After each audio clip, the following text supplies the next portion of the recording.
Massive protests across Brazil continue to intensify as an estimated 1 million people took to the streets Thursday evening. Nearly 300,000 people flooded the streets of Rio de Janeiro as hundreds of thousands more gathered in the streets of more than 80 other Brazilian cities.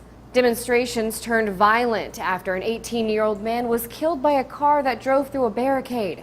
As protesters became more aggressive, police fired rubber bullets and tear gas into the crowds. The unrest started with a specific complaint against a nationwide bus fare increase, but exploded to include an array of other grievances ranging from costly 2014 World Cup stadiums, corrupt politicians, high taxes, and poor public services such as inadequate hospital care and a shoddy education system. Brazilian President Dilma Rousseff canceled a scheduled trip to Japan and called an emergency meeting of her cabinet members to deal with the crisis. She's already called off the bus fare increase, but the New York Times explains the wide range of complaints will be difficult to address. The demonstrators in Brazil are fed up with traditional political structures, challenging the governing party and the opposition alike.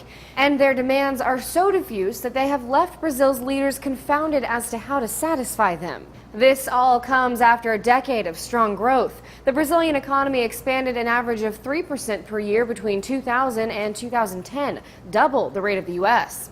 Bloomberg explains the expansion gave millions of poor Brazilians the chance for a middle-class lifestyle, but that has not been the case as of late. Annual growth since Rousseff took office in January 2011 has averaged 2.2% and was less than 1% for 3 quarters last year. It's the fragility of the Brazilian economy's gains, so recently won, that undoubtedly fuels the unrest in Brazil. More than 40 people were reportedly injured in Rio de Janeiro during the demonstrations. For Newsy, I'm Logan Tittle.